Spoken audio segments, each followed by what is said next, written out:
Hi friends, welcome to Hollywood June. படத்தோட story என்னென்னா, ஒரு பையன் நிறைய பொண்ணுங்களை ஏமாற்றி பணம் சம்பாதிக்கிறது தான் இந்த படத்தோட ஆன்லைன் ஸ்டோரி. இந்த படத்தில் சோஷியல் மெசேஜ் என்ன சொல்ல வராங்கன்னா, பெண்களை இந்த சமூகத்தில் எப்படிலாம் பயன்படுத்துகிறாங்க அப்படிங்கிறத நல்ல அழுத்தமாக இந்த படத்தில் சொல்லியிருக்காரு. அறிமுக இயக்குனராக இந்த படத்தை நல்லாவே கொண்டு போயிருக்காருன்னு சொல்லலாம்.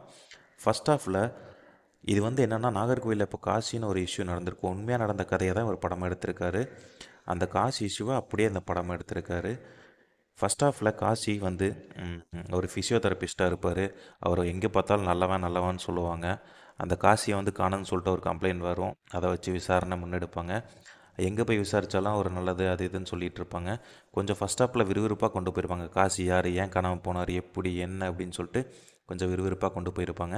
அதுக்கப்புறம் செகண்ட் ஹாஃபில் தான் தெரியும் இந்த பொண்ணுங்கள்லாம் எப்படி காசி வலையில் மாட்டினாங்க, இந்த பொண்ணுகளுக்கும் காசிக்கு என்ன சம்மந்தம், ஏன் இதை இவங்க வெளியே சொல்ல, இவன் காசி காணாமல் போனதுக்கு இவங்க தான் காரணமா, இல்லை காசி உயிரோட இருக்காரா இல்லையா அப்படின்னு சொல்லிட்டு செகண்ட் ஹாஃபில் விறுவிறுப்பாக கொண்டு போயிருப்பாங்க.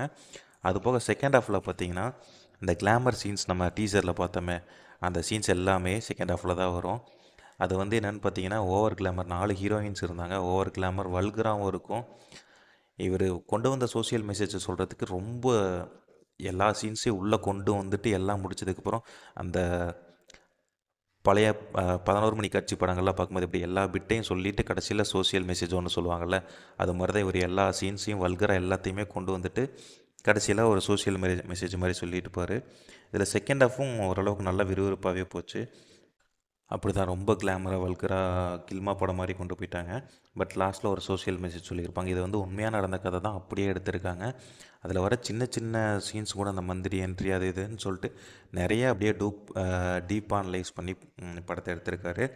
ஆனால் இன்னும் கொஞ்சம் ஸ்டோரியில் கொஞ்சம் கரெக்ஷன்ஸ்லாம் பண்ணியிருந்தேன்னா இன்னும் கொஞ்சம் படம் ரொம்ப இதாக வந்திருக்கும்.